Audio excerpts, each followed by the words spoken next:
My name is Jennifer, and if you had met me just a few years ago, you never would have guessed that I'd one day marry a millionaire.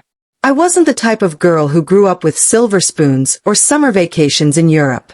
No, I grew up in a tiny rundown apartment in the rougher part of town, where the wallpaper peeled off in strips and the ceiling leaked every time it rained. My mom worked 2 jobs, cleaning houses during the day, waitressing at night, while my dad disappeared when I was only 8 years old. By the time I was a teenager, it was me and my mom against the world, counting pennies to pay rent and buying clothes from thrift shops. I remember nights where we shared ramen noodles between us and pretended it was gourmet pasta, just so I wouldn't feel so ashamed. Birthdays. They came and went, sometimes celebrated with a single cupcake, sometimes not at all. But my mom always told me, "Jennifer, this is not the end of your story. Don't let the world tell you what you're worth. One day, someone will see the real you." I held on to those words, even when life seemed determined to prove her wrong. By the time I turned 22, I was juggling 2 part-time jobs, working at a diner and folding clothes at a retail store, while also taking night classes at community college. I wanted more than just survival. I wanted to build a life where I didn't have to check my bank account before buying a loaf of bread. I wanted stability, comfort, maybe even luxury. But most of all, I wanted love. The kind of love that didn't care how much money I had, the kind of love that made the hard days bearable. That's when I met him. His name was Alexander, though everyone called him Alex. He walked into the diner one late afternoon, wearing a crisp suit that probably cost more than my entire monthly rent. At first, I thought he was lost. Guys like him didn't eat in places like ours. But he slid into one of my booths, ordered coffee, and started asking me questions. Not just the usual small talk, either. He wanted to know about my classes, my dreams, even what books I like to read. I didn't know then that Alex was a millionaire. To me, he was just kind, funny, interested. The way his eyes locked onto mine made me feel like I wasn't just another struggling waitress in a worn-out uniform. For the first time in a long time, I felt seen. He came back the next day. And the next. Soon, it became a routine, Alex in his tailored suits, me in my apron, sneaking him extra pie when my manager wasn't looking. One evening, as I was wiping down tables, he slipped me a folded piece of paper. Inside was his number, written in neat handwriting, and a note. "You deserve more than this place. Let me take you out sometime." My heart pounded as I stared at the words. We started dating, and it was like stepping into another world. Alex drove fancy cars, wore designer clothes, and took me to restaurants where the menus didn't even have prices listed. At first, I felt out of place. I'd stare at the chandeliers, the waiters in tuxedos, the couples dressed in gowns, and I'd shrink into myself. But Alex never made me feel small. He held my hand across the table, introduced me proudly as his girlfriend, and told me I belonged by his side. It wasn't long before I discovered just how wealthy he was. His family owned a chain of luxury hotels across the country. He had investments in tech companies, real estate, you name it. He wasn't just well off, he was loaded. But the thing that struck me most wasn't the money, it was how little he seemed to care about it when he was with me. After a whirlwind romance that lasted less than a year, Alex proposed. I remember standing on the rooftop of one of his hotels, fairy lights twinkling all around us, as he dropped to one knee and slipped a diamond ring on my finger so big I thought I might faint. I said yes, of course. My mom cried when I told her, saying maybe now I'd finally get the life she always dreamed of giving me. Our wedding was straight out of a magazine. Flowers everywhere, champagne fountains, a dress that made me feel like a princess. Guests in gowns and tuxedos, photographers snapping pictures every second. For a girl who once celebrated birthdays with a single cupcake, it was overwhelming. But as I stood there, holding Alex's hand, listening to him promise forever, I thought I had finally escaped the shadows of my past. For a while, life was bliss. We traveled, we dined in the finest places, we lived in a mansion with marble floors and a staircase that looked like it belonged in a movie. I had closets full of clothes, jewelry I didn't even know how to wear, and a bank account that no longer made my stomach twist with anxiety. I'd gone from ramen noodles to caviar, from thrift stores to designer boutiques.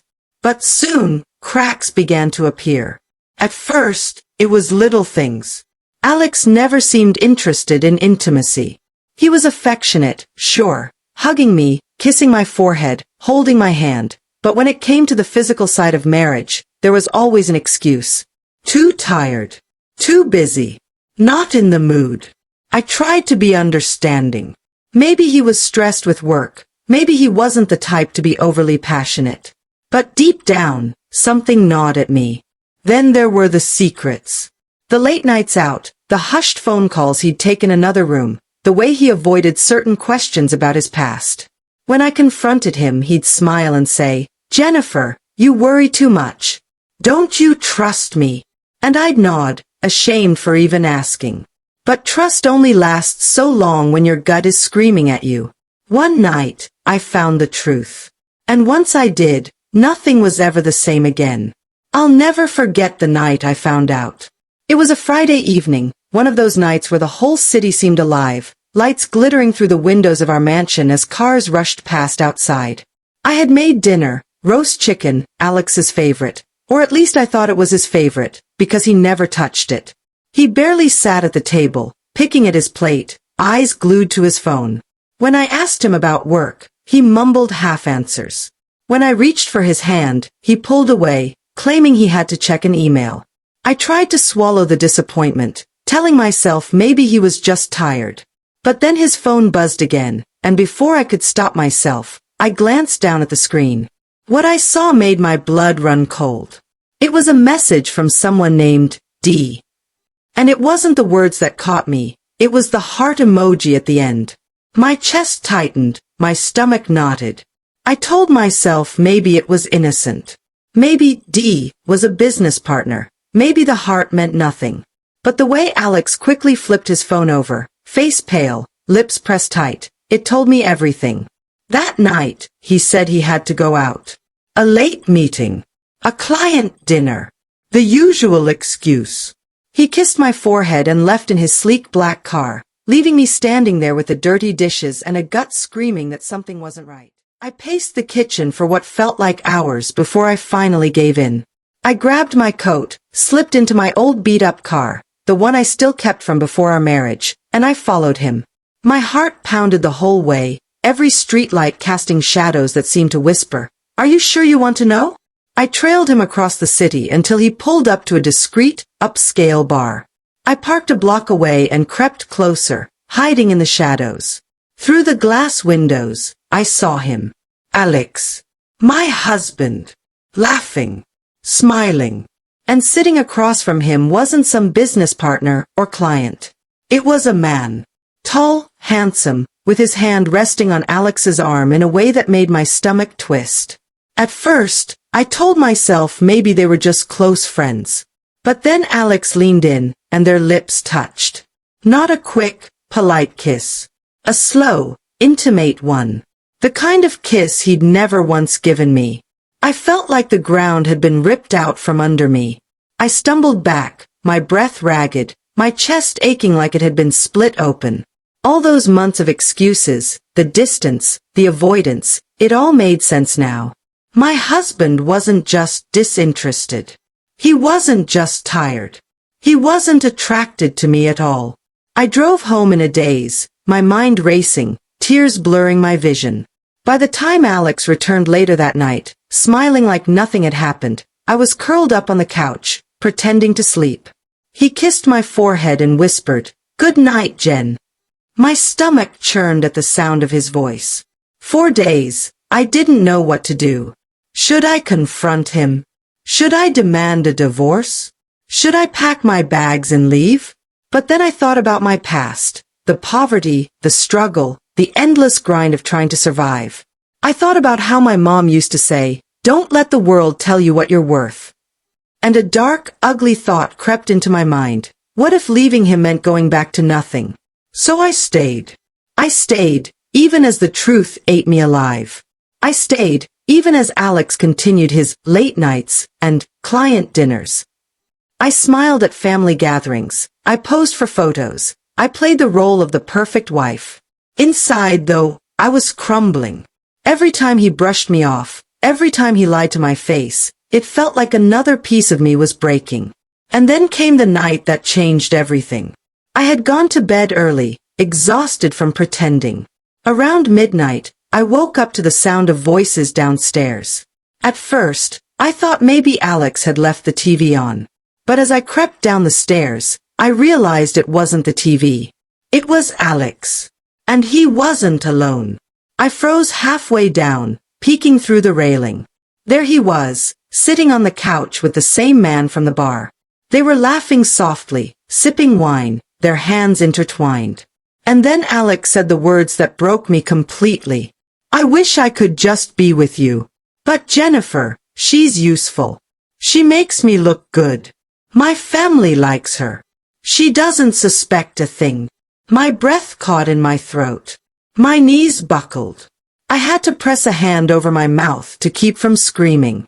In that moment, I realized the depth of his betrayal. It wasn't just that he was gay. It wasn't just that he had another man. It was that he saw me, his wife, not as a partner, not as someone to love, but as a prop. A cover. A convenience. I staggered back upstairs, my heart pounding so loudly I thought it might explode. I lay in bed, staring at the ceiling, tears streaming down my face. Everything I had built my life around, everything I thought I knew, it was all a lie. And that's when something inside me snapped. I wasn't just going to leave Alex. No. That would be too easy for him. He had taken my love, my trust, my dignity, and turned it into a shield for his secrets. He had used me, mocked me, deceived me. If he thought I was just a poor girl who should be grateful for the scraps of his affection, he was about to learn exactly how wrong he was. Because I wasn't going to cry in silence anymore. I wasn't going to be his cover. I wasn't going to be the quiet, obedient wife who let him play his games. I was going to make him pay. After that night, nothing about my life felt steady. The house we shared, the marble floors, the chandeliers, the expensive art, felt like a stage set for a life I hadn't actually been invited into. Every picture on the wall looked like a lie. Every laugh I heard from the other rooms felt rehearsed. I moved through the days on autopilot, make coffee, answer emails, sit through brunches where Alex smiled for photos with his arm around me as if nothing was wrong.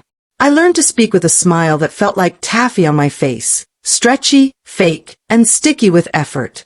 Anger settled into me like a second skin. It wasn't the immediate, cinematic rage you see in movies. It was slow, patient, and cold. It made me methodical. It made me precise. I gave myself rules first, because when you plan to dismantle a man who built his life on prestige and illusions, you need a compass or you become the chaos you sought to punish. Rule 1. Stay legal. No breaking and entering. No hacking. If there was a lawsuit to be won, I wanted the papers to be unassailable. Rule 2. Documented truth beats rumors. Facts, receipts, timestamps, those were weapons that couldn't be brushed aside as spite. Rule 3. Protect myself first. If my plan blew up, I needed to know I could walk out and start over without falling into the abyss I'd once crawled out of. Rule 4. Keep the circle small. Trust is a liability when the stakes are this high. The first weeks were a haze of quiet observation. I watched Alex like someone studying a lizard waiting for it to move. I learned his patterns, the way he tucked his phone in the couch cushion when business texts came through, the route he took to the bar where he met the man, the way he adjusted his watch when he was nervous. I tracked small things, parking receipts, valet tickets, hotel logos on his credit card statements. I didn't grab anything illegal. I simply cataloged what was there, what he left in plain sight, evidence of a life lived in two halves. I called on the few people I could trust. My mother was miles away and had passed years ago. I couldn't risk burdening anyone in my old neighborhood with this kind of scandal. Instead, I reached out to Lena, my college friend who still had a soft place for me, and Marcus, whom I'd met at a networking event and who understood numbers and corporate flim-flam like a detective. Lena arrived with tissues and coffee and the exact kind of practical empathy I needed. Marcus, with his clipboard and quiet efficiency, showed me how to read a credit card statement like it was a map. We built a dossier. It wasn't glamorous. It was spreadsheets and photocopies and carefully labeled folders. Dates matched to hotel stays, to receipts, to nights when Alex told me he'd be in the office. I learned how to export a sequence of transactions into CSV files and highlight the pattern. Transfers to an account under a name that never appeared on any family tree. Charges at restaurants in neighborhoods he swore he never patronized. Recurring payments to a boutique florist and a small hotel that had a private entrance. Each line on the spreadsheet felt like a small, cold victory. I applied for contingency planning like it was a job. I quietly consulted a pro bono attorney I'd found through an online forum, someone who specialized in high-net-worth divorces and the ugly business of covering a partner's financial trail. We talked strategy on the phone. What would constitute evidence for a breach of fiduciary duty? What kinds of questions to ask a bank without raising suspicion? How settlements usually moved when someone had both motive and a cover-up. The lawyer's calm, practical voice on the other end of the line steadied me more than anything else. She didn't promise fireworks. She promised a path. At night, when the house was quiet and Alex was out with his lover. No, not his lover, I corrected myself silently. To him, that person was his truth, and I was his convenience. I practiced how I would speak when the time came. I imagined every reaction, the place he'd tremble, the sentence that would shatter his practiced composure. I refused to be goaded into theatrics. This had to be surgical, not vindictive. Still, the planning didn't stop me from feeling crushed. I missed the innocence I'd had before the rooftops and the diamonds, before the brand names and the cocktail parties. There were nights I caught myself whispering to the empty sheets, asking why love sometimes looks like a costume, why a person can be everything to you and nothing at all. Grief and rage braided together until they were hard to separate. Then one night, a small accident changed the direction of everything. Alex left his laptop in our bedroom, screensaver on, and the file explorer open. I had the urge to burn the house to the ground with the truth inside it, but Rule 1, stay legal, hummed in my skull like an electric current. Instead, I took a photo of the screen. The photo showed an email thread with a contact named DS. There was a travel itinerary attached, flights, hotel reservations, and a note, confirm 2 rooms under my business alias. Beneath that, a list of dates that matched charges I'd seen on his statements.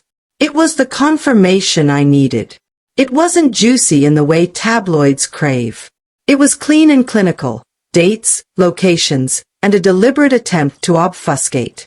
I printed it, then scanned and encrypted copies and placed them on a USB drive I kept in my jewelry box under an old bracelet.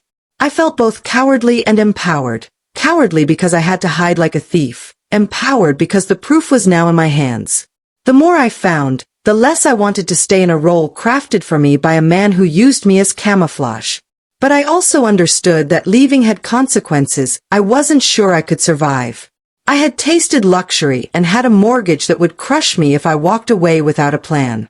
My mother's voice, so pragmatic, so real, echoed in my head. If you're smart, you don't burn the bridge beneath you until you build the road beside it.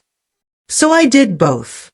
I started to quietly apply for positions and scholarships, to set aside a portion of my jewelry sales. I owned a few pieces Alex had given me. I pretended to be attached when, in secret, I pawned a small bracelet here and there to build an emergency fund. I reached out to a small financial advisor under a pretense, help me understand investments. He became a quiet ally, helping me to sketch a plan that would allow me to breathe on my own if the world collapsed. But having resources wasn't enough. I needed leverage. Money gives you options, but leverage gives you influence. So while I assembled my financial safety net, I also worked to collect witnesses. I spoke, subtly, to the hotel concierge where Alex had stayed. I learned to ask questions without revealing my hand. Do you recall a guest booking under an alias on this date? The concierge, polite and disinterested, offered a name and a detail. Once, a florist told me a recurring delivery had been set for a private room at an address that matched the boutique hotel's suite number. It was minute stuff, but it built a web. I also used the social element to my advantage. People love to gossip, but they also love to be helpful. At a charity event, ironically the kind Alex loved, decked in tailored tuxedos and promises, I introduced myself to a woman who worked in event planning. We chatted about logistics and hotel block bookings. I vaguely mentioned how sometimes public figures used private rooms for personal meetings, and she, offhandedly, told me how certain suites had been reserved multiple times with requests for privacy. Her name and her willingness to corroborate would later be a tiny, necessary thread in my tapestry of truth. All this time, I kept my face composed. I smiled at events, I wore the same glamorous gowns, I led conversations and hosted parties, because disappearing into the background would have given him the chance to rewrite his narrative. Performance can be a weapon when used well. Each laugh I let out in public was a deliberate distraction so I could keep moving in the quiet. But planning revenge is not merely collecting proof, it is also shaping the story you want the world to see. If I wanted this to matter, I needed to frame it not as a petty scandal about sexuality, because being gay is not shameful or newsworthy on its own, but as a betrayal built on deception, a man who married a woman publicly to protect a private life, who used family ties and public adoration as a mask. The morality was mine. The framing was crucial. So I made a decision that felt cold and right. The confrontation would be public. Not in the tabloids or on some salacious show, but in front of the circles that mattered to him, the ones who valued appearances. His family, his business associates, the charity boards he chaired. I wanted not only exposure but a realignment of consequences, professional, social, and financial. The more I thought about it, the more the plan sharpened into phases. Phase 1. Present the facts privately to my lawyer and ensure my legal basis for a claim, misrepresentation, financial unjust enrichment, emotional fraud, was documentable. Phase 2. Give him a chance to act honorably if he was capable.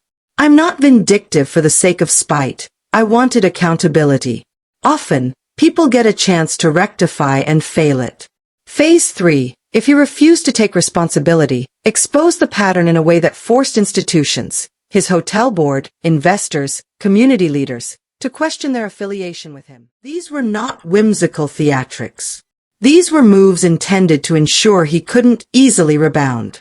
You can lose a marriage and still keep your career. You can lose a career and still maintain a comfortable life. But losing both reputational standing and financial support in his circles would be consequential in a way divorce alone might not be. To execute that, I needed allies I could trust. Marcus, with his spreadsheets, became the architect of a timeline that would be hard to deny. Lena became my confidant and handler of social dynamics. She managed invitations and who would be present at key moments without anyone suspecting. My lawyer advised on which documents to present first so that the case would be airtight from a legal perspective. There were nights when I wanted to relent, when the tenderness I had once felt for Alex whispered for me to forgive, to return to the illusion. But every memory of him saying I was useful like a prop, every recollection of his coldness, erased any softness. People whom I loved had been complicit in my erasure. No mercy in the world could erase that ache. Finally, after months of planning, after building the funds, the documents, the network, I set the date. It wasn't impulsive, and it wasn't cruelly theatrical. It was calculated so that the fallout would be real and inescapable. I told only the small circle that needed to know and rehearsed every line to the point of irritation. What I wanted was not to humiliate for humiliation's sake. I wanted a clean, irreversible reveal that would force a reckoning. The night before, I sat on the edge of the bed and looked at the ring on my finger, the symbol of a life I'd once coveted. I unfastened it slowly and slid it into my jewelry box next to the USB drive with the encrypted files. I felt an odd peace then, a hard, bright clarity. I had been taught to see marriage as salvation. Now I saw it as a structure I could dismantle with evidence and patience. The moral victory wasn't in public spectacle, but in reclaiming my dignity on my own terms. After the morning came and I felt, for the first time in months, ready. The calm didn't last long. I thought planning would make the world orderly again, line items, deadlines, logical steps, but emotion is a different beast. It creeps into margins, shows up uninvited, and drags old pain into new places. Section 3 of this story isn't about neat lists or triumphant speeches. It's about the nights I couldn't breathe, the mornings I forced myself to smile, and the way I turned grief into a plan that would make him reckon. The first weeks after deciding to confront everything were the loneliest I'd felt in years. I used to think loneliness was a failure of social circumstances, No calls, no invitations, but this loneliness was deeper. It was the specific ache of being used by the person who promised to love you. It felt like a bruise that pulsed every time Alex passed by my kitchen, or when I heard laughter in a voice that used to belong to me. One night, I sat in our walk-in closet with a small lamp and a notebook, because that's what you do when your life feels like it's breaking. You write. I wrote everything I could remember from the first time we met to the last time he kissed me like it meant something. I wrote the dates, the flights, the nights he worked late, little things that didn't make sense at the time but did now. Writing was like exhaling. The more I wrote, the more the fog cleared, and the more precise my plan became. I called Marcus, my spreadsheet guy, and he came over with a thermos of coffee and that look people who know numbers give when something begins to line up. "You're doing this right," he said, skimming my folder. He didn't say it to flatter. He said it because it was true. We turned the chaos into a chronological map, transfers that matched hotel bookings, recurring florist invoices that coincided with his business dinners, valet slips from neighborhoods he insisted he never visited. Marcus translated confusing bank jargon into patterns that read like motive. "You need a timeline that an outsider can read," he told me. "Not just you, not just us. If you want anyone else to take this seriously, a lawyer, a journalist, a judge, they need to see the story in the numbers."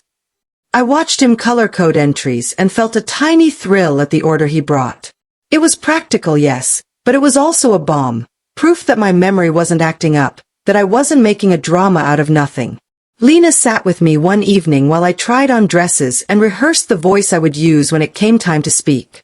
"Don't be cruel," she said, tucking a stray lock of hair behind my ear.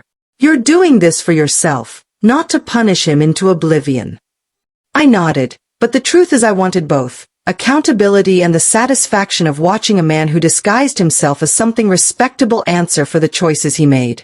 We made rules, my rules, because anger without guardrails becomes its own kind of disaster. We'd stay legal. We wouldn't leak things to tabloids. We'd give him a chance to do the right thing. I wanted him exposed only if he chose silence. That was important to me, have the option to accept an apology yoked to real consequences, like restitution, counseling, or support for the emotional damage he'd done. I wasn't interested in public humiliation for humiliation's sake. I wanted integrity, even if it meant making hard legal moves. That's the moment I reached out to a lawyer. Her name was Isabel, an older woman with a no-nonsense bob and a reputation for wrangling high-net-worth divorces without the theatrics. I told her the bare bones. Husband married me, husband hidden relationship with a man, husband used marriage to cover up his life, listed payments that didn't make sense. Isabel listened like a doctor listening to symptoms. She didn't gaslight me or dramatize. She asked direct questions, and when she spoke, it was with the sober clarity of someone who had seen the worst and the best of people. "In your jurisdiction," she said, "there are a few routes. You can argue emotional fraud, which is messy but possible. There's unjust enrichment if marital assets were used in ways that weren't disclosed. But the strongest leverage here is reputational," she added. "If he's chair of boards, publicly associated with institutions that value image, exposure will push the institutions to act. Also, keep everything you're doing documented. Photograph, date stamp, back up. Never delete. Never remove. If you have questions about legality, stop and ask." She also gave me another piece of advice that cut deeper than any legal strategy. Protect your psyche. This kind of betrayal does long-term damage. Talk to someone, not just friends. A therapist who understands trauma, private, confidential, can help you make choices from strength, not from the raw hurt. I thought about that a lot. I booked a therapist I met with once a week for 6 months. Those sessions were hard in ways I didn't expect. Tears came when I told stories I thought were small, like the first time he'd said he loved me, or the first time he didn't come home because of a business trip. My therapist didn't tell me to forgive or to hate. She taught me to name the feelings and make room for them. That steadied me more than any spreadsheet or lawyer could. The planning itself became a part-time job. I was running audits on my life, bookkeeping like a forensic accountant on my own marriage. I opened a separate bank account in my name alone, nothing flashy, a modest account that could pay a deposit on an apartment if I needed to flee. I met with a discreet financial advisor and slowly liquidated a couple of sentimental pieces Alex had given me. One sold to a pawn shop, another to a trusted friend who later returned the money to me in cash. I also started small investments under my name, little seeds that would feed me if the harvest ever became necessary. But evidence is only half the battle. The other half is narrative. How you present the facts matters. If you frame the story as husband is gay, you risk sympathy for him, because sexuality isn't the crime. No, this was betrayal because it was built on deception, a lie told to secure wealth, status, and social cover. I needed to show motive and mechanism, the way his private life bled into public benefit. That's why I spent so much time matching dates, the hotel stays that aligned with board meetings, the charity galas where he stood beside me smiling while funds were quietly reallocated, the anniversary trips he ostensibly booked for us that were paid with accounts titled under an alias. There were nights I wanted to rush into the theater of confrontation like a thunderstorm, slam the folder on the table, and demand apologies until walls shook. But revenge that is a temper tantrum rarely achieves structural change. So I practiced patience. I mapped the audience for the reveal, his family, yes, but more crucially his board of directors, the philanthropic circles he navigated, the investors who valued stability. Take away the narrative he'd built, respectable husband, valued leader, and the house of cards would come down with less noise and more consequence. I hedged for counterattacks. People like Alex often hire reputation managers and lawyers to gaslight, to spin, to buy silence. I made sure copies of everything were held by trusted friends in different locations. Lena had one encrypted USB, Marcus another, and Isabel the lawyer held originals in her office. If anything happened, if documents disappeared, if threats escalated, I had backups. I created a slow release plan. Start with private confrontation and opportunity for him to make amends, then move to legal pressure and institutional exposure, and finally, if necessary, public release. Accordioning my life into this strategy didn't make it painless. There were moments I fell apart, at black tie events where Alex and his lover sat comfortably while I smiled, on flights where I caught reflections of my face and had to remind myself I was not defined by his choices, at family gatherings where whispered pity felt like knives. Each time I faltered, I went back to the timeline. The numbers steadied me. Evidence is love, in the sense that it helps you trust your own experience instead of gaslighting yourself into doubt. It wasn't all cold efficiency. There were proxies of tenderness, memories that still softened me. A patch of grass where we once sat in the rain without an umbrella, a joke only he and I shared, a song that pulled at an old lightness. I'm not a monster. I carried those things like a crumpled photograph in my back pocket and let them remind me I was still human, not a machine designed for retribution. The trick was not to let nostalgia paralyze me. One strategic decision I made surprised even me. I planned a careful opportunity to offer him a choice. Conscience can sometimes be elicited by being presented with a mirror. I intended to confront Alex privately at first, show him the evidence, and give him an out that required action, restitution, public acknowledgement to the board, counseling, and termination of the public masquerade. If he chose to act honorably, creditors, charities, and family might accept a quieter repair. If he chose silence, he would have chosen exposure. That night, when I rehearsed the words in my closet until they felt like worn fabric, I imagined every version of his reaction. He might beg. He might lie. He might get angry, defensive, or claim he'd been trapped, that society had pushed him into a closet he had no agency to step out of. I prepared for all of it, not because I wanted to be cruel, but because I refused to be surprised. Surprises weaken plans. The weeks leading up to the confrontation were an exercise in living double lives. Outwardly, I continued to host elegant dinners, to smile for philanthropy photos, and to attend galas where Alex was feted for his contributions. In private, I catalogued every small indiscretion, every recurring charge, and every lie. The plan was no longer a thing of paper. It was a lodestone around which my days turned. On the night I finally set the date, a strange mix of fear and relief joined in my chest. Fear of what the fallout would do to my life, financially, emotionally, socially, and relief that at last I would stop being the girl who had been used like a mask. I thought of my mother back in that tiny apartment, and I thought of the nights we'd pooled quarters for laundry. I thought of her voice, so practical and fierce, and realized I was doing this for both of us, for the girl who deserved more than performative love. I dressed simply that evening, not in the expensive dresses I'd worn to impress other people, but in clothing that felt like armor, sensible shoes, a blouse that fit, a necklace that had belonged to my grandmother. Power, I decided, was quieter now. The weapon was not shouting, it was evidence, poise, and the ability to walk away when the dust settled. As I stepped out of the car and rang the bell at the house where he thought his life was safe, my heart hammered. Inside, somewhere between the chandeliers and the portraits of a life he had curated, the next act of this story was waiting. I held the folder like a totem and felt, for the first time in months, the strange lightness of someone who had chosen a path and was finally walking it. When I finally moved from planning to action, it was less like the slam-door theatrics I'd imagined and more like a series of precise, cold maneuvers, each one designed to remove a single prop from the stage he'd built. I wanted his life to shift in ways that mattered, professionally, socially, and financially. I wanted consequences that couldn't be prayed away with a glossy apology. I wanted him to feel, for once, how exposed it was to be the architect of someone else's pain. The first move was private. Isabel, my lawyer, advised it. Give him a chance, she said.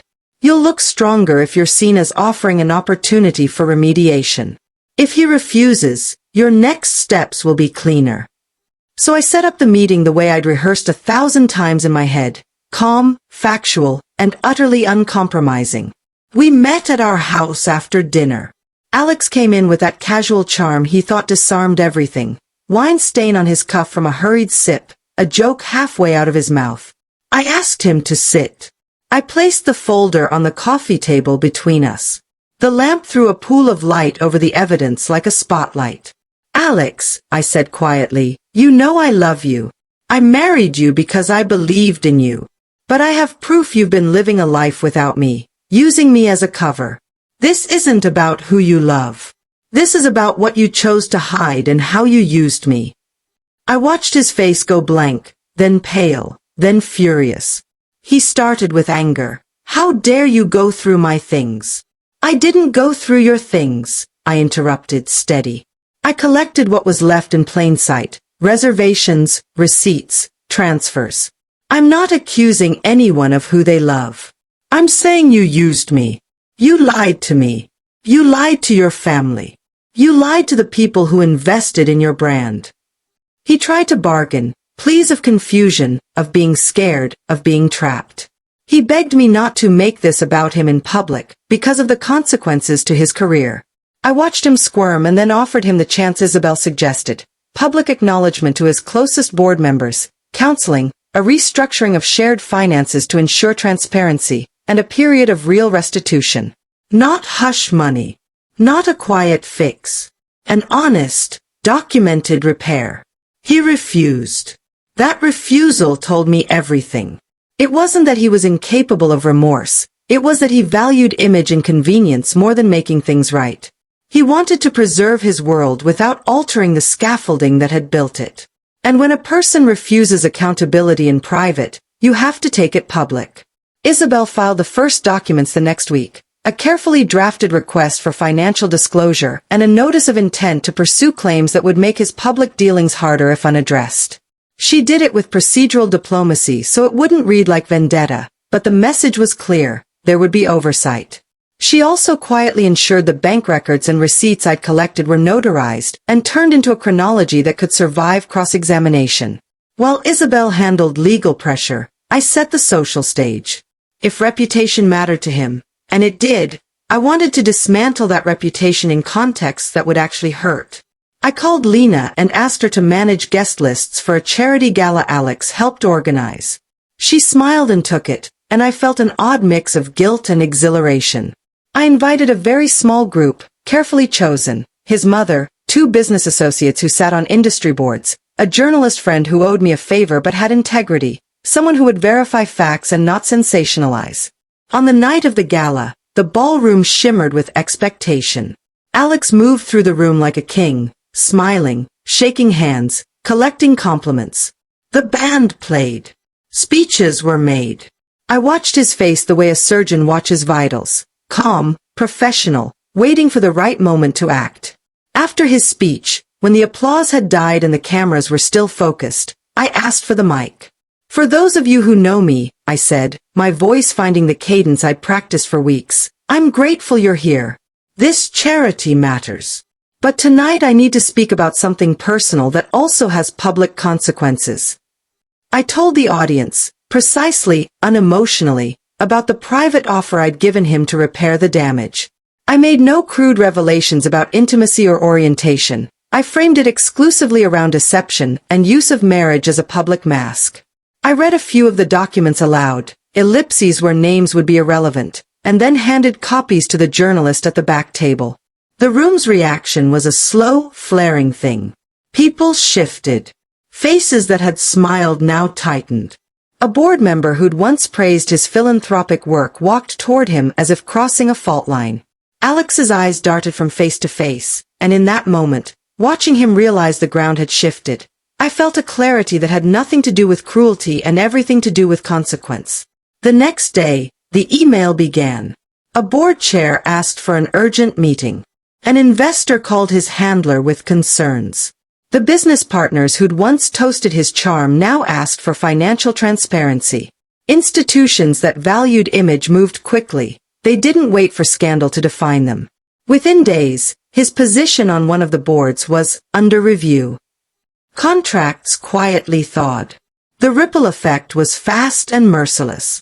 Parallel to the social unraveling, I escalated the professional pressure. I met with 2 journalists, never tabloids, and provided verified documents with the condition they'd focus on deception as a mechanism of public harm, not on prurient details. The articles that ran were measured and precise, a narrative of a public figure who used personal deception to mask conflicts of interest and misallocated funds. The reporting didn't tear him down with sensationalism, it cut him off from the networks that sustained him. At work, Alex's life began to fold in on itself. Invitations dwindled. Clients who trusted him were now hesitant. Partners distanced themselves quietly. He was forced into a defensive stance in boardrooms where he'd once commanded attention. He'd built a life where a certain persona bought him mobility. When that persona cracked, so did his leverage. But reputation and professional consequences weren't the only engines of change. I also wanted restitution, practical accountability that could put my future beyond the reach of his manipulation. Isabel filed for a formal accounting of marital assets and for equitable remedy. She did it with precision, identify transfers to accounts under aliases, trace expenditures that aligned with private stays and gifts, and argue that using marital resources or marital image to benefit a concealed third party constituted an actionable wrong in the context of our jurisdiction. It was surgical, it was not dramatic, but it worked. In depositions, when Alex was asked about transfers and receipts, he flailed. He tried to justify certain payments as business development or charitable contributions. The documents told a different story. Recurring payments to a boutique hotel under slightly altered aliases, floral bills timed to private visits, invoices from a concierge service that specialized in privacy. The cadence of his explanations didn't match the unambiguous arithmetic of the receipts. There were shocks I hadn't planned for. His mother, who'd once admired me for the life I'd been given, stood up in a deposition and said, "I didn't know." Her voice shook in ways I hadn't expected. Her surprise was real in part, feigned in part. Families are complicated knots of denial and loyalty. His lover, when called to testify in a legal context, was forced into a humbling position, answering questions that stripped the gloss off the private romance. He was no longer glamorous in the courtroom. He was a name on a line of transactions. I didn't take pleasure in watching people falter. I took professional satisfaction in seeing a system operate, evidence leading to consequences. But the personal satisfaction came too, the simple human relief of being believed and having the truth acknowledged without caveats. There were days when the backlash almost swallowed me. Friends whispered that I'd been cruel. There were anonymous messages, insinuations about my motives, social media threads that tried to turn the narrative into a morality play. Powerful men have PR teams for a reason. They spin and gaslight, and try to make the truth look like a vendetta. I felt the burn of smear campaigns, the kind that whisper questions instead of making clear statements. That's why my legal and journalistic allies were prudent. We released only verifiable facts and were ready with a paper trail. One moment I didn't anticipate was Alex's personal collapse. When the institutions cut him loose, he didn't face it with bravado. He began to shrink. He chose to move out of the house rather than stay and watch me live freely under the roof he'd believed was his stage. He tried to call, to bargain, to beg. I didn't answer most of those calls. I had rehearsed the words I would say in public. I had not rehearsed the ache of hearing a voice that had once lulled me to sleep now pleading on voicemail for mercy. There were tactical elements I deployed that were quieter but devastating in their own way.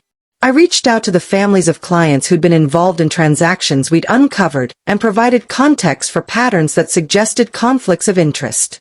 I didn't lie. I didn't embellish. I simply showed how certain private arrangements had yielded professional advantages and asked for review. Boards of directors, once protective of their chairs, are usually allergic to scandal when it threatens shareholder trust. Within weeks, committees were formed, and internal audits were initiated. At the same time, I protected myself. I had opened a personal account months before and began quietly transferring small but meaningful assets into it. I negotiated a separation agreement where I secured a clear financial pathway, an amount for education, housing, and monthly support that couldn't be dismissed as a whim. Isabel pushed for an agreement that also required Alex to publicly acknowledge certain facts and to commit to counseling if he wanted to see any mitigation in the legal posture I'd taken. I wasn't out for punishment alone. I wanted structures that would prevent a repeat of the betrayal. There were plot twists I hadn't imagined. A former business partner of Alex's, someone who had felt the cold shoulder when Alex's charm turned into monopoly, came forward with independent records showing suspicious billing. A hotel concierge, prodded gently, supplied a copy of a ledger that matched dates we'd compiled. Little threads knit into a net. In the end, it wasn't one single blow that took him down. It was the cumulative weight of several tiny, corroborated truths that made the narrative impossible to defend. And then came the public reckoning. A press release from one of the boards announced Alex's resignation to focus on personal matters, in language that was diplomatic but terminal. Contracts evaporated. His name, once whispered with admiration in industry circles, gathered qualifiers. He became a cautionary tale rather than an architect of one. For some, that might read like poetic justice. For me, it was a measured outcome that allowed me to rebuild without carrying the anchor of perpetual fear. Throughout, I tried to hold on to my own humanity. I didn't want to be a caricature of vengeance. There were moments I showed restraint, allowing him a path to dignity if he chose responsibility, ensuring our mutual friends were given facts rather than gossip, and refusing to weaponize things that were deeply personal and irrelevant to the lie he had lived. But make no mistake, the cost was real. There were friends who turned away. Social circles that once embraced me now avoided me because the scandal made some people uncomfortable. My name was whispered in certain rooms as the woman who made trouble. That stung, in a different way than the betrayal did. Justice, especially when it's structural and public, often comes with collateral consequences. I mourned those losses. Still, the alternative, silence, would have been a slow erasure. At the end of it all, a settlement was negotiated, not the fortune some tabloids imagined, but a practical agreement that secured my future without bankrupting anyone. My aim had never been to ruin someone beyond repair so much as to ensure I could never be used again. Alex issued a public statement acknowledging that he had failed to be honest and asked for privacy as he worked on himself. Whether he genuinely intended to change or simply wanted to quiet the din, I can't say. What I can say is that I had reclaimed my story. There was one final, small move that felt more like poetry than power. I donated a discrete portion of what I'd secured to a scholarship fund in my old neighborhood, money earmarked for young women who were working nights and studying during the day. I named it not after myself, but after my mother. I wanted the life I'd been given to ripple outward in a constructive way. Paying forward felt necessary. It was a way to fold the wound into something that could help another person not depend on someone else's mercy. When the dust settled, I stopped hosting elaborate parties. I sold what felt like trophies of a life that had nearly crushed me, some jewelry, a few gowns, and I used the proceeds to seed a small creative business. I worked and saved and rebuilt. The freedom I had bought with planning and patience was quieter than I'd expected. It felt like breathing without having to count the cost. There were nights when I walked past the house we'd shared and felt a prickle of sorrow, not for the marble or the chandeliers, but for the version of myself that had once believed love required sacrifice of the self. I mourned her, and then I let her go. She had to be replaced by someone who trusted her judgment and kept a folder in a jewelry box not as a weapon, but as a safeguard. Executing the revenge, if we can call it that, was not a simple triumph. It was a series of choices, some painful, some prudent, that realigned the balance of power. I didn't enjoy the fallout or the whispers. I didn't celebrate his collapse. I simply reclaimed what had been stolen, my dignity, my future, and the right to choose my life on my own terms. By the time I walked away from the courtroom and the last board member meeting, I felt a kind of weary relief. I had won something that mattered more than a headline, autonomy.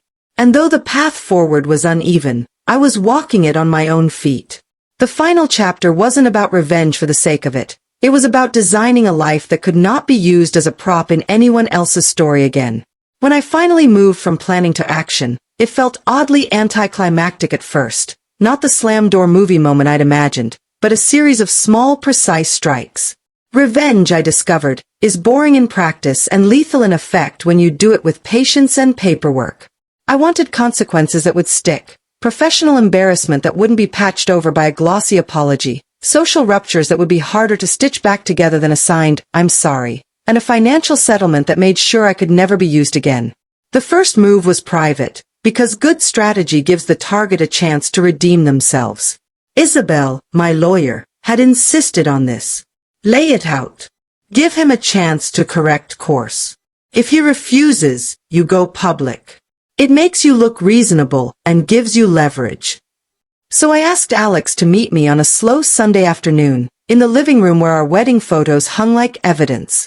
He sat down with that habitual half-smile, the one that used to make my chest loosen. I placed the folder on the coffee table between us, a neutral object that suddenly felt like a loaded gun. "Alex," I said, voice steady, "I know about D. I know about the trips. I have receipts, reservations, transfers. I have copies of messages. I'm not shocked by who you love. I'm hurt by what you did with that love, how you used me as a cover." He laughed at first, a thin, disbelieving sound. "Used you? Jennifer, what are you even saying? You're making this about your choices," I cut in, and the room hummed with it. "You used our marriage. You lied to me and to everyone who trusted you. You had a chance to be honest. If you want to keep things quiet, you have to choose accountability instead. Public acknowledgement to 3 of your closest boards, counseling, a real restructuring of finances so there is transparency. That is the bargain." He shifted, anger and fear flickering across his face. "You can't make me do anything." "No," I said, "but I can make it painful if you refuse." I slid a copy of the timeline across the table. "This is not gossip. This is a pattern." I told him what Isabel had advised: disclose, repair, and we avoid making a spectacle. Refuse, and I'd start legal procedures that would force discovery and public scrutiny. He thought. He begged. He offered a half-hearted, "I'll try," the kind of promise that sounded good but lacked teeth. In the end, he refused to do the full, public repair. He wanted quiet that preserved image. That refusal stripped away a layer of anything I'd once believed about him. He chose himself over repair. He chose convenience. When a person chooses to hide rather than to mend, you have to assume they'll choose exposure over integrity. Isabel filed the first documents a week later, a request for financial disclosure, a notice of intent to pursue claims that flagged transfers and purchases that suggested misallocation of marital benefits. She did it coolly, legally, and bureaucratically, exactly how reputations begin to unravel in ways that can't be theatrically denied. The filings were the hinge that opened doors for institutions to act. Once the legal machine turned, it required evidence, corroboration, and witnesses. That is the moment when a lie's scaffolding starts to creak. While the legal wheels turned, I worked the social angles like a surgeon. Alex's leverage was largely social: boards, investors, charity committees. That is where appearances meant power. If he could no longer be the polished face of philanthropic work, his value in those circles would diminish. So I started by quietly placing verified, carefully redacted copies of invoices and timelines into hands that mattered: a former event planner who had handled his biggest charity gala, a concierge whose ledger matched our dates, a board member who cared deeply about institutional integrity. I did not want sensationalism. I wanted institutions, boards and donors, to act. I didn't say, "He's a monster." I said, "Here are dates, receipts, and inconsistencies. Please look into your risk." People in positions of power don't like risk. They act. My documents had the right kind of weight: objective, corroborated, unemotional. The first public crack happened at a gala. I had asked Lena to manage guest lists under the guise of adjusting the seating chart. She did more than that. She ensured the room had the right witnesses. My plan wasn't to ruin him with screams. It was to create a social environment where people with influence were made aware of facts and would have to choose whether to support a man whose private deception backed into public risk. After Alex's speech, a measured talk about philanthropy and leadership, I asked to be heard.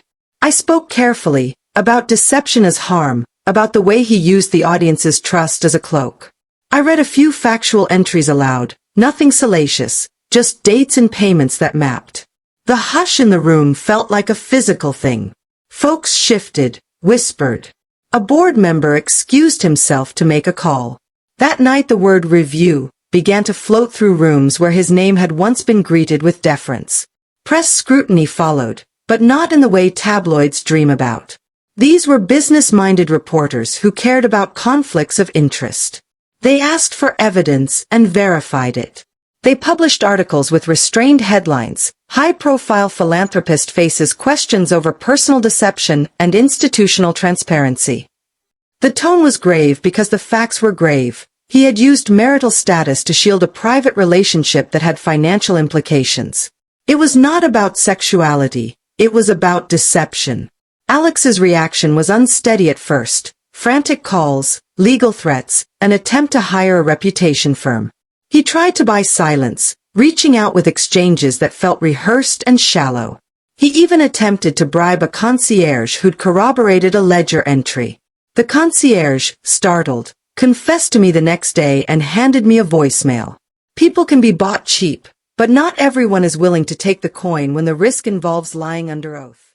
The legal path moved slowly but inexorably. Depositions are fluorescent-lit thrones where pretenses peel away. I sat across from him in a windowless room while Isabel and his lawyer traded words. When asked about the business expenses that matched private hotel stays, his answers began to fray. He said, "I thought I was protecting people," a sentence that reads pious until you realize he meant protecting himself. The document spoke in a cold, arithmetic language and showed patterns: transfers to an alias account, regular payments to a boutique florist, invoices from a hotel with private entrances, arranged around dates he had said were board meetings. Unexpected things happened like small dominoes falling. His mother, someone whose approval had once mattered more than mine, was confronted with paperwork in a deposition. She had been genuinely surprised and horrified. She'd built a mental image of her son that didn't include this kind of calculation. Her fury at the betrayal, at both her son and at the deception within the family, was raw and complicated. What had been private shame in our house turned into public disappointment among relatives and social circles.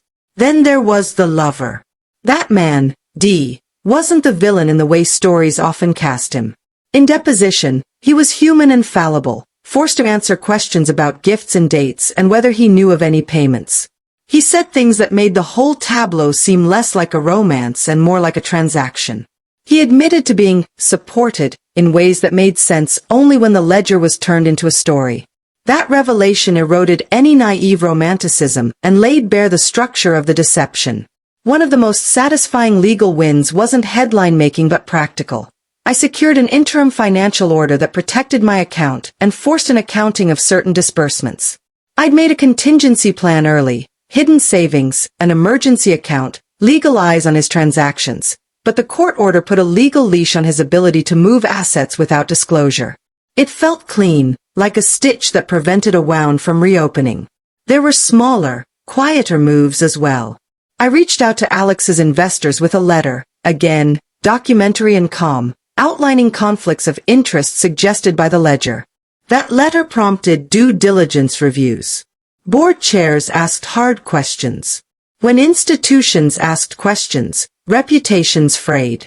He called and begged me to stop, claiming it would ruin him. "You promised forever," he said once, voice thin. I thought of all the ways he had already ruined forever for me. He attempted damage control the usual ways, charm cables, public statements about personal failings, and a thin apology that read like a press release. I refused to let him make the narrative about moral confusion. I insisted it be about deception and relational harm. We negotiated terms, a settlement that would secure my future with guaranteed payments specifically allocated for housing, education, and seed money for the small business I had started quietly in the months of preparation. Isabel insisted on a clause that required him to provide a public statement acknowledging certain facts if he wanted to seek mitigation. He signed it with the composure of a man who believed money could smooth the world. But money alone wasn't the point. I wanted structural consequence. He stepped down from 2 boards. Contracts were not renewed.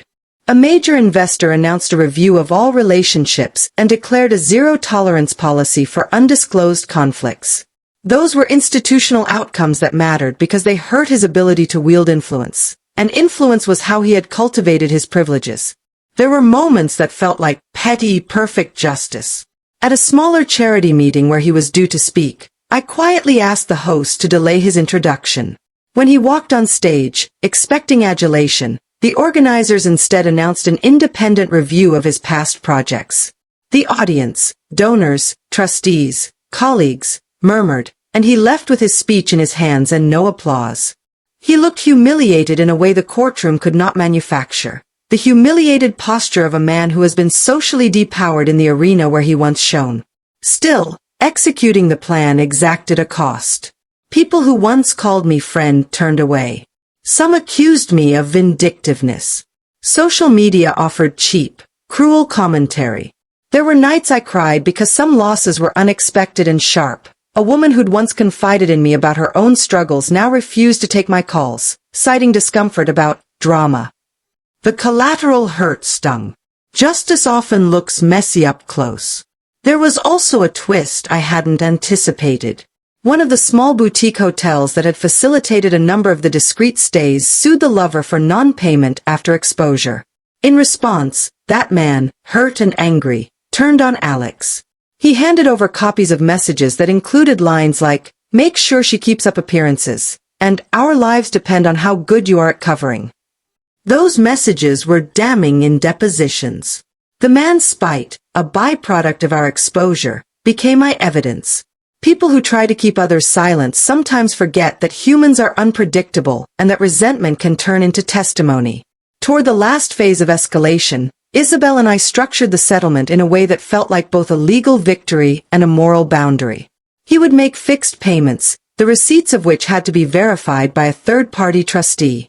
He would step down from public-facing roles for a period of years. He would also publicly acknowledge the deception in a statement approved by his board and agree to a course of counseling and restitution measures. The public acknowledgement was humiliating for him and necessary for me. Silence would have left the narrative as he hoped, intact and self-serving. When the final agreement was signed, I felt both relief and an odd emptiness. The practical goal had been achieved: security, autonomy, and a public record of the harm.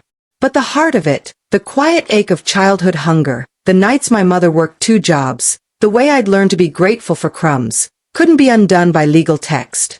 That's why I did one last gesture I'd planned from the beginning. I noticed a small scholarship gap in the community where I grew up, young women working nights and taking classes. I donated a discrete portion of my settlement to fund a scholarship in my mother's name. It felt like folding the pain into something that might prevent another girl from becoming the instrument of someone else's disguise. The aftermath of the execution came with practical benefits, a cleared path to independence, a safe place to live if I wanted to leave, seed money for my business, and the breathing room to plan a life on my terms. It also came with reputational costs, the kind that people whisper about when they want to feel morally superior without facing the truth. But overall, the recalibration had its justice. Institutions that had enabled his persona asked hard questions, investors became guarded, and he could no longer hide behind a curated life. There were nights I woke and expected headlines to taste sweeter, imagining a final scene of vindication. The truth was quieter and more human, a polite email from a former friend, a text from my mother saying she was proud, the slow, steady work of rebuilding. Revenge had been executed not as spectacle but as accountability. It was legal, surgical, painful, and, in the end, effective. When the dust settled, one last minor event played out with the delicious irony of a life turned. At a charity brunch where he hoped to reclaim some social grace, an organizer presented a check from the scholarship fund I'd anonymously seeded. I heard his name mentioned in the same breath as mine and felt that small, private victory, my past feeding hope for others, while his options narrowed. It wasn't vengeance in the petty sense. It was a reclaiming of agency and a redirection of resources to where they mattered. That's how the execution went, slow, precise, and relentless. I didn't relish the harm I caused so much as the justice that came from evidence doing its work. The man who had used me as a mask could no longer hide behind my face. He had to live with the consequences of his choices. And I, for the first time in a long time, breathed without counting the cost. The weeks after the confrontation felt like stepping out of a storm into a strange, quiet dawn. The air was still charged, but the thunder had stopped.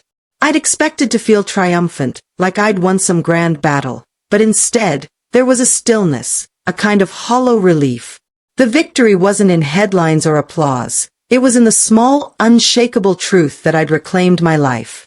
I'd taken the stage Alex had built for his lies and turned it into a platform for my own story. But rebuilding after a war, even when you win, comes with its own weight. The settlement gave me a foundation. It wasn't a fortune that would make tabloids salivate, but it was enough. A fixed sum for housing, a stipend for education, and seed money for the small business I'd started in secret during those months of planning. I moved out of the mansion with its marble floors and heavy silence, into a modest but bright apartment in a quieter part of the city. The first night there, I sat on a second-hand couch with a cup of tea and felt something I hadn't in years: safety. Not the kind that comes from wealth or status, but the kind that comes from knowing no one can rewrite your story without your permission. Alex's world, meanwhile, continued to unravel. His resignation from the boards wasn't the end, it was the beginning of a slow bleed. Investors who'd once clapped him on the back now kept their distance. Invitations to galas and charity events dried up. His name, once a golden ticket, became a footnote in conversations about what happened. I didn't follow the gossip closely. I didn't need to. The institutions he'd leaned on for power had done what institutions do when risk outweighs charm. They cut him loose. His lover, Dee, faded from the picture too, caught in the same fallout of exposed secrets and broken trust. I didn't wish either of them ill. I just wanted them to live with the consequences of their choices, the way I'd had to live with mine. There were costs for me too. Some friends never came back. People who'd once smiled at me in ballrooms now whispered that I'd been too harsh, that I'd ruined a good man. Social media was a mixed bag. Some called me a hero for standing up, others painted me as a scorned woman out for blood. The noise stung, but I'd anticipated it. Isabel had warned me, truth doesn't make everyone love you. It just makes you free. And she was right. Freedom was worth the whispers. I leaned on Lena and Marcus during those months. Lena brought over takeout and bad rom-coms, reminding me that laughter was still possible. Marcus, ever the numbers guy, helped me set up a budget for my new life, showing me how to stretch the settlement into something sustainable. I also kept seeing my therapist, who helped me untangle the grief from the anger. She taught me to mourn the girl who'd believed in fairy tale love without losing the woman who'd learned to fight for herself. Those sessions weren't about fixing me, they were about reminding me I wasn't broken. The scholarship fund in my mother's name became my anchor. I donated a portion of the settlement to it, and every few months, I'd get a letter from a recipient, a young woman working 2 jobs, studying at night, dreaming of a degree. One wrote, "This scholarship means I don't have to choose between rent and books. Thank you." I kept those letters in a box by my bed, next to the USB drive that had held the evidence of Alex's betrayal. They were a reminder that pain could be folded into purpose, that my past could help someone else's future. My business grew slowly but steadily. It was a small online shop selling curated vintage jewelry, pieces I sourced from estate sales and thrift stores, each with a story I'd write up in the listings. It wasn't glamorous, but it was mine. I'd learned from my mother that survival isn't about flash, it's about building something that lasts. Every sale felt like a step toward a life I'd chosen, not one I'd been handed.